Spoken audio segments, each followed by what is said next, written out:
My name is Rachel Moore, and the day my family found the money under my mattress was the day I finally understood how invisible my boundaries had always been to them. Looking back now, I realized the shock wasn't just about the cash. It was about what they felt entitled to, and how long I had been letting it happen without calling it what it was. I was 29 years old, living alone in a modest one-bedroom apartment just outside Columbus, Ohio. Nothing fancy. Beige walls, creaky floors, a living room that still smelled faintly like fresh paint because I'd repainted it myself to save money. It wasn't the kind of place you showed off on social media, but it was mine. Every inch of it represented independence I'd fought hard to earn. I worked as a medical billing specialist for a regional clinic. It wasn't glamorous, but it was steady. Long hours, lots of numbers, constant deadlines. I picked up overtime whenever I could, skipped vacations, drove a 10-year-old sedan that rattled when it idled too long. I wasn't cheap, I was careful. There's a difference. I learned that early. Money had always been complicated in my family. Not because we didn't have any, but because it was never really anyone's. If someone needed help, whoever was doing okay was expected to step in. No discussion. No repayment plan. Just obligation wrapped in the word family. I'd seen savings disappear that way before. My mom's, my aunt's, even mine in smaller ways. Emergency loans that were never emergencies. Promises that dissolved the moment the crisis passed. So when I started saving seriously, I made a decision most people would probably call paranoid.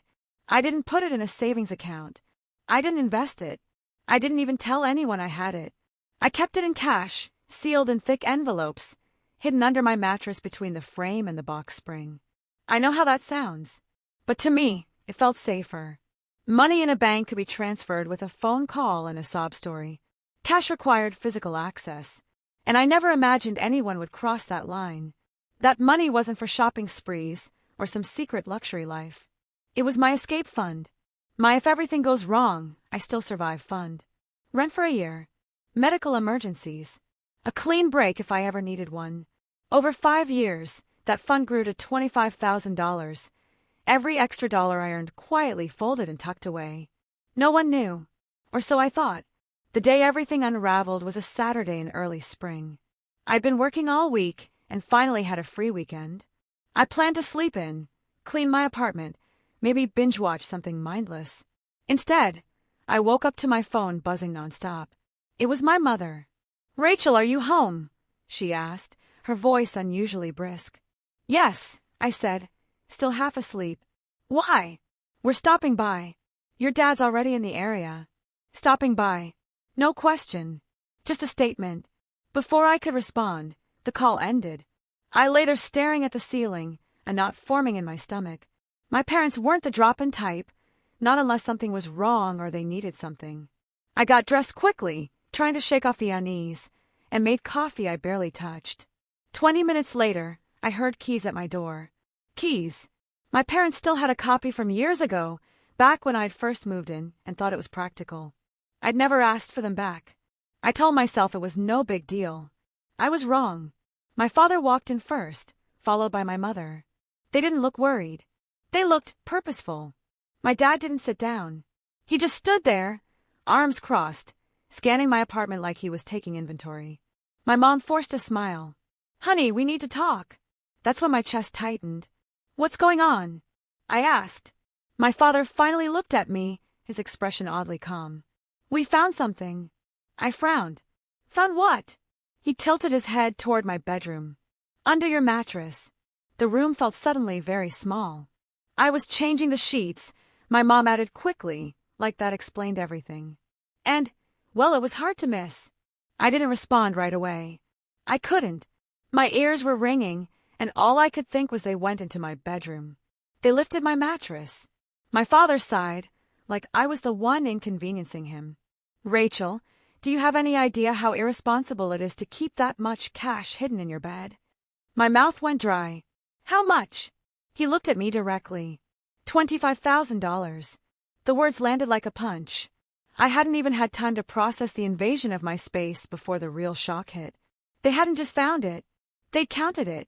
And that was when I realized this conversation wasn't going where I thought it was. Because the look on my father's face wasn't concern. It was ownership. And before I could ask a single question, he said the sentence that would change everything. We already used it. For a moment, I was sure I'd misheard him. Used it.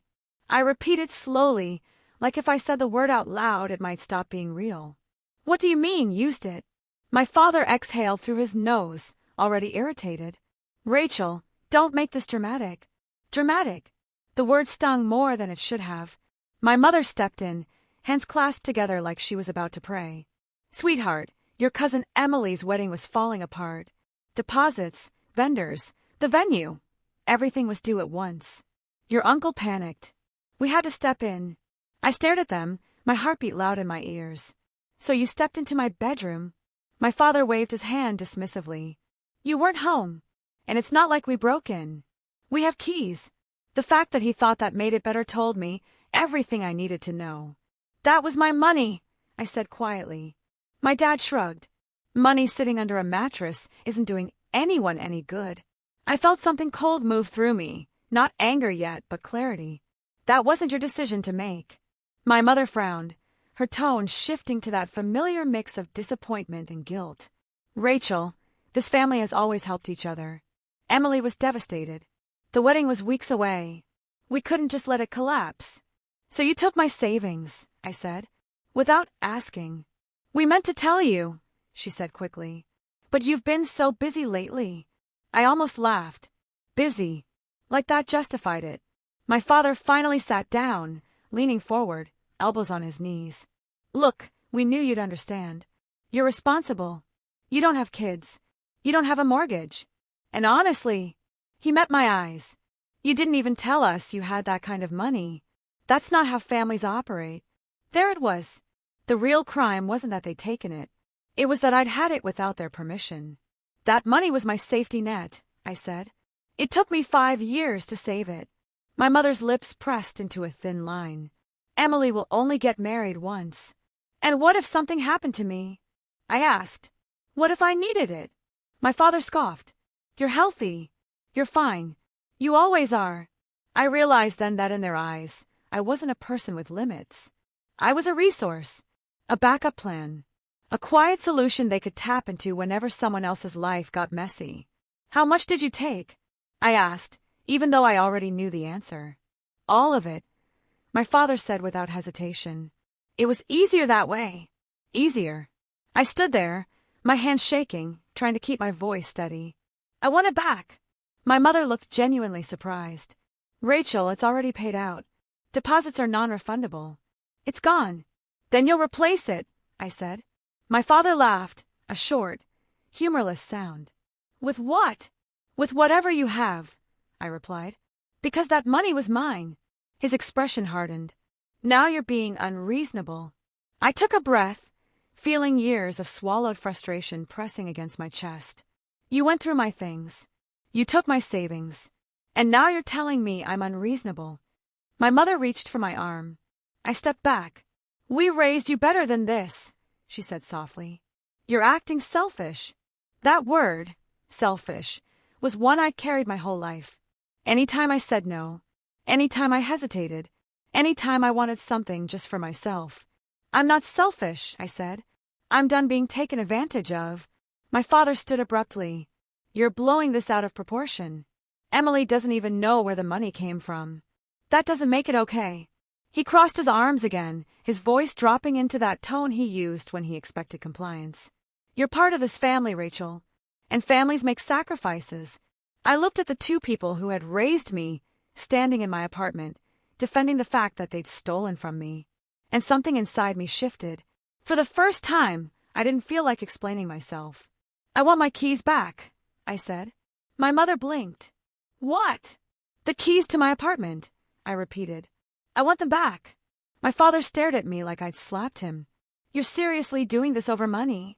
Yes, I said. And boundaries? He scoffed. This is ridiculous. Then it shouldn't be a problem, I replied calmly. Give me the keys. After a long, tense pause, my mother pulled them from her purse and set them on the counter. The sound they made was small, but it felt final. We'll talk about repayment later, my father said stiffly. Once things calm down. No, I said. We'll talk about it now. or I will involve someone who won't let this get brushed aside. My mother's eyes widened. Rachel, please don't do something you'll regret. I met her gaze. I already regret letting this happen. They left shortly after, my father muttering about ungrateful children and how money changes people. When the door closed behind them, my legs gave out, and I sank onto the couch. The apartment felt violated, unsafe. I walked into my bedroom and lifted the mattress. The space where the envelopes had been was empty. Clean. Like the money had never existed. That night I didn't sleep. I kept replaying the conversation, the way they justified everything so easily. And somewhere between midnight and dawn, I made a decision. If they thought taking my money was no big deal, they were about to learn how wrong they were. And I knew exactly who I was going to call. ChatGPT can make mistakes. Check important info. The person I called the next morning wasn't a lawyer. It was my Aunt Linda. Not because she was particularly warm or comforting. She wasn't, but because she was the one person in my family who never let emotion cloud facts. Linda had spent 30 years as a financial controller for a manufacturing firm. She believed in paper trails, documentation, and consequences. Growing up, people called her cold. I called her prepared. When she answered, she didn't bother with small talk. What happened? That alone almost broke me. I told her everything. From the hidden savings to my parents using their keys, lifting my mattress, counting the money, and spending it without permission. I expected disbelief, maybe concern. Instead, there was a long pause. Then she said, "Rachel, do you understand what they did is legally theft?" Hearing the word out loud sent a strange wave of relief through me. They keep saying it was family help. That's not a legal category, she replied flatly. Did you give them permission? No. Then it's theft. She asked questions next. Practical ones. Did I have proof the money existed? Did anyone hear them admit to taking it? Did I have messages, voicemails, anything? I told her about the conversation. The way my father had said they'd already used it. How my mother admitted finding it under the mattress. Good, she said. That's an admission. I hadn't thought of it that way. By noon, Linda was at my apartment. She walked through the space slowly, taking everything in. The counter where my parents had set the keys. The bedroom. The empty space under the mattress. This is your residence, she said. They had no right to search it. I gave them keys, I said weakly. For emergencies, she corrected. Not to rummage. She sat at my kitchen table and pulled out a legal pad. We're going to write down everything. Dates, times, exact words. As I spoke, something shifted inside me.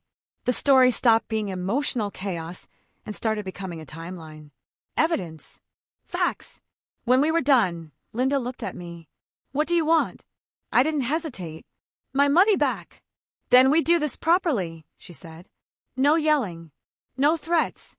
Documentation first. That afternoon, she drafted a formal demand letter. Calm. Direct. No accusations, just facts. The amount taken. The lack of permission. A request for repayment within 30 days. Seeing it written down made my stomach twist. You're really going to send that?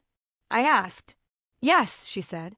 And you're going to keep your distance until they respond. The response came faster than I expected. My father called that evening. I let it go to voicemail. His voice was tight, controlled. Rachel, involving Linda was unnecessary. You're escalating something that didn't need to go this far. I didn't respond. The next call came from my mother, crying this time. Why are you doing this to us? Do you know what this is doing to the family? I still didn't respond. The third call came from my cousin Emily. She was furious. I just found out, she snapped the moment I answered. You're demanding my parents pay you back for the wedding? Are you serious? Your parents didn't take my money, I said calmly. Mine did. That's the same thing, she shot back. You're ruining this for everyone. I didn't ruin anything, I replied. I didn't take money that wasn't mine. She laughed bitterly. You always think you're better than us. That hurt more than I expected. This isn't about being better. It's about being respected. Family doesn't sue family, she said. I'm not suing anyone, I said. Yet. She hung up on me. The following day, my parents showed up again, this time unannounced and angrier.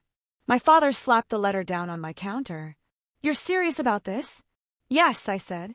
You're threatening legal action over money you were hoarding like some kind of miser, he said. I met his gaze. You went through my bed. He opened his mouth, then closed it. My mother tried a softer approach.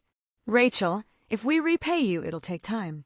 We don't just have that kind of cash lying around. That's not my problem, I said. It wasn't lying around for me either. I saved it. My father's voice dropped.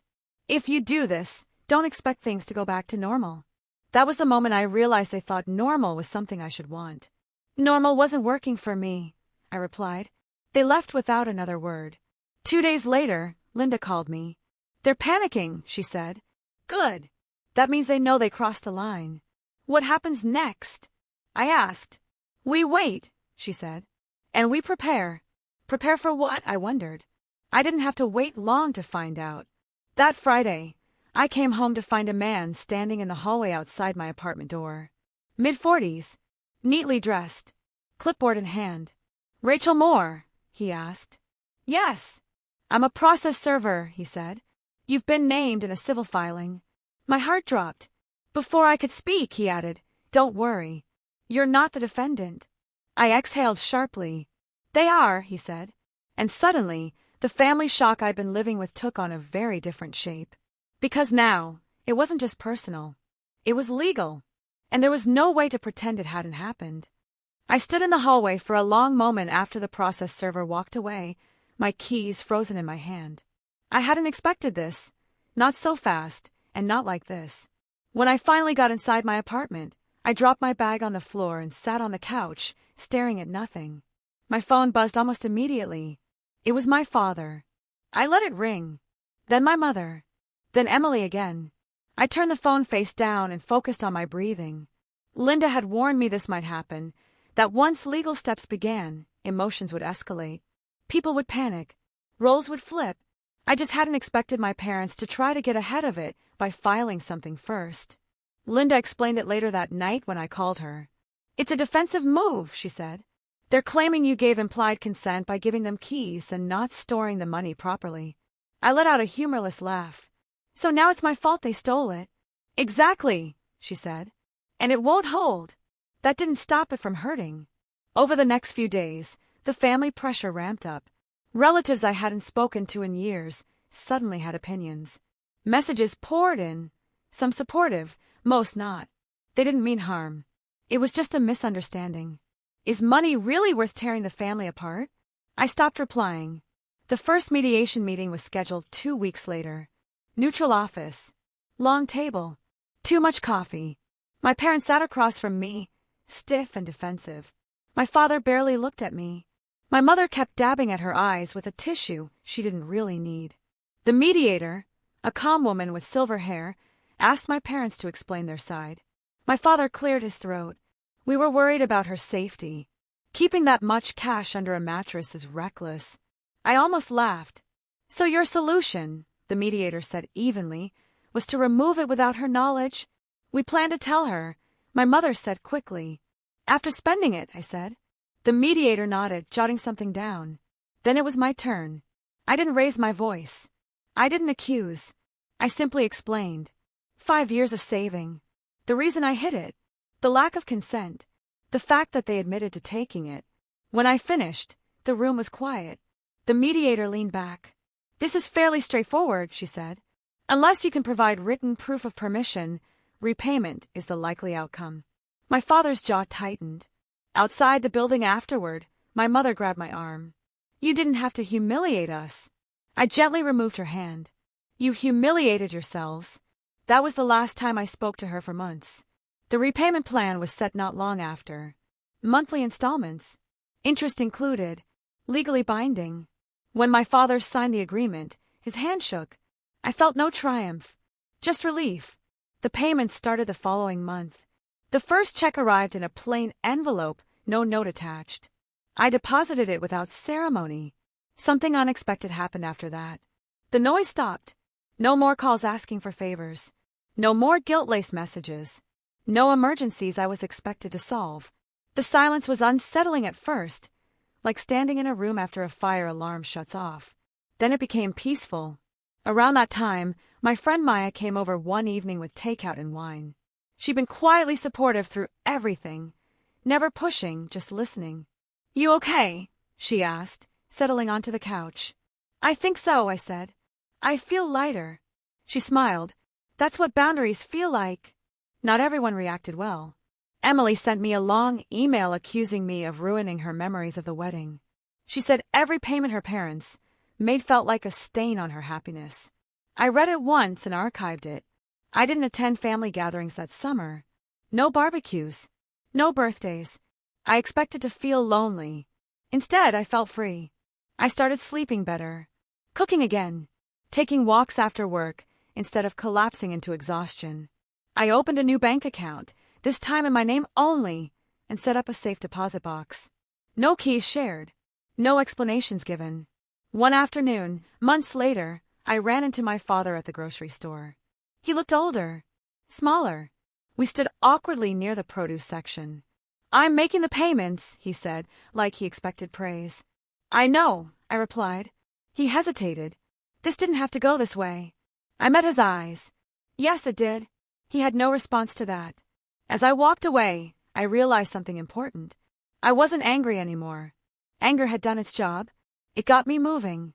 But now, something steadier had taken its place. Self-respect. And that was something no one could take from under my mattress ever again. By the time the third payment came in, the situation had settled into an uneasy routine. A check arrived every month on the same date, mailed from my parents' address in an envelope that felt heavier than its contents. I never knew whether my father wrote them with resentment, regret, or pure obligation, but I no longer tried to read between the lines. I deposited them, updated my records, and moved on with my day. That alone felt like growth. What surprised me more was how much space had opened up in my life once I stopped managing everyone else's emotions. I hadn't realized how much energy I'd spent anticipating my parents' needs, my cousin's crises, the unspoken expectation that I would always step in. Without that constant pull, I started noticing myself again. I signed up for a weekend photography class. I began running in the mornings. I said no to overtime for the first time in years and didn't feel guilty about it. My life didn't explode because I wasn't sacrificing myself anymore. It improved. Maya noticed it too. "You smile more," she said one night when we were having dinner at my place. "Like, actually smile." "I feel different," I admitted. "Calmer." She nodded. That's what happens when you stop living in reaction mode. Not everyone appreciated the change. My mother eventually reached out, sending a carefully worded message that tiptoed around the situation without ever naming it. She said she missed me, that the family felt fractured, that forgiveness would heal everyone. I read it slowly, then replied with a single sentence. "I'm open to a relationship that respects my boundaries." She didn't respond. A few weeks later, Emily posted wedding photos online with captions about love, unity, and fresh starts. People commented heart emojis and congratulations. I scrolled past without bitterness. Her happiness no longer depended on me fixing things behind the scenes.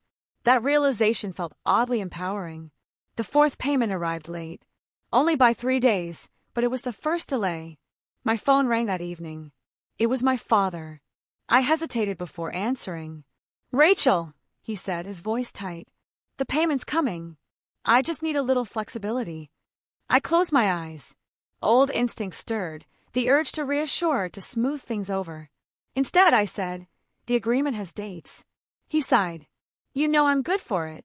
"So put that in writing," I replied. Silence stretched on the line. "You've changed," he finally said. "Yes," I answered. "I have." The check arrived the next morning. I didn't feel proud. I felt steady.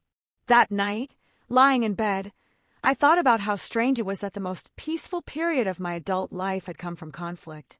From finally refusing to absorb discomfort that wasn't mine. Conflict hadn't destroyed my family. Avoidance had. Around that time, I started therapy. Not because I felt broken, but because I wanted to understand how I'd ended up believing my worth was tied to how useful I was to others. My therapist asked me a question in our second session that stayed with me. "When did you learn that saying no was dangerous?" I didn't have an answer right away, but I was finding one. Months passed. The payments continued. slowly, methodically. At a family wedding shower I skipped, I heard through Maya, who knew someone who'd been there, that my absence was noticed, that people whispered, that my parents looked uncomfortable. For once, that wasn't my problem. Near the end of the repayment period, my father asked to meet. Public place, coffee shop, neutral territory. I agreed. He looked tired when I arrived, older than I remembered. He stirred his coffee without drinking it. I didn't think you'd actually follow through, he admitted. I didn't either, I said honestly. He nodded slowly. I always thought you'd bend. You always did. The words stung, but they were true. I'm not bending anymore, I said. He studied me for a long moment. I don't know how to talk to you now. That's okay, I replied. You don't have to. We sat in silence until he finally stood. I'll finish paying you back, he said. Every dollar. I know, I said. As he walked away, I felt something loosen inside me. Not forgiveness, not resentment. Acceptance. I was no longer waiting for them to change. I already had.